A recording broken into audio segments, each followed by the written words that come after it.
Welcome to the presentation by Alexander Garcia and Garrett Hansen. Our book was Into Africa and was written by Martin Dugard and is the epic adventures of Stanley and Livingstone. The title Into Africa gives you a quick, brief preview of where the setting takes place. The genre of this book is a nonfiction, historic adventure type with the exploits of Dr. Livingstone in Africa and the exploration by Stanley as he went to search for Livingstone. The point of view throughout the entire story was mainly first person. Now, there were some parts where you could argue that it wasn't first person, but a majority of the time it was written in first person on the accounts of each character. The story starts us out in London, England, where we meet two explorers, Speke and Burton.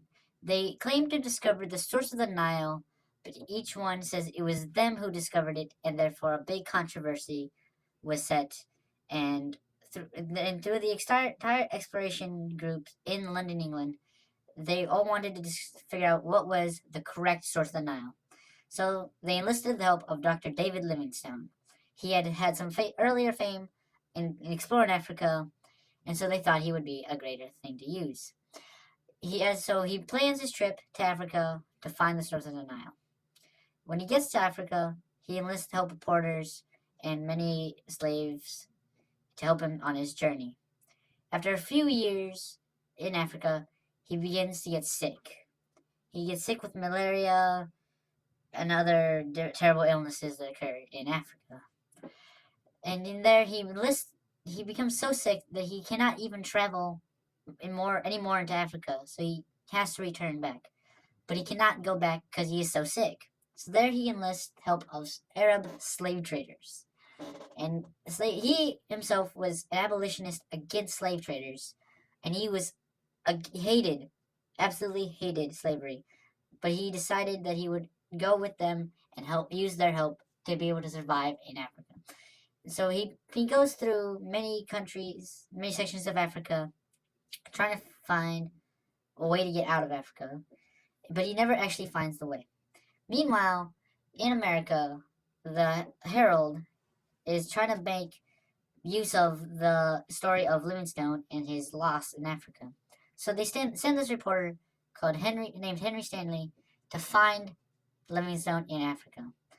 He fails the first time, but then he goes back a second time. And this time, he actually finds Livingstone. This has been about 3 to 4 years that Livingstone has been missing in Africa. Throughout this entire time, Dr. Livingstone has been searching for the source of the Nile, but he's never able to find it. He has his theories of what it is, but they were never fully tested, and he is believed to be wrong. He dies in Africa without ever returning back to England to see his family that he left.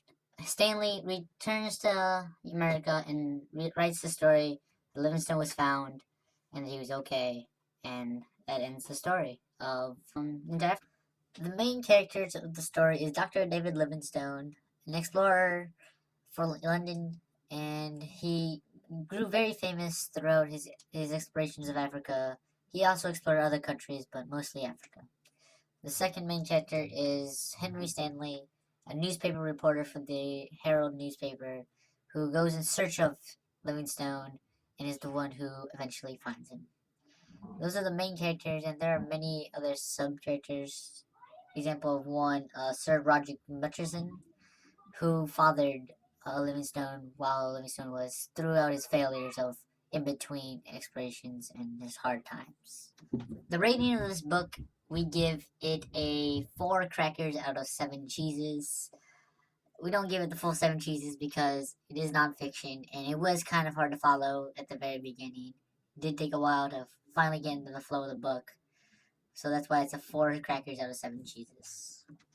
A book you can compare this one to is a story called Schooled. It was written by Gordon Corman, and it's about this boy who joins high school. He doesn't know a thing, and he goes into a new place, and he discovers many things about it. And you compare this to Into Africa, where him and David Livingstone both discover something new, while facing many tribulations and trials that are just necessary in their endeavors in discovering them and things about them.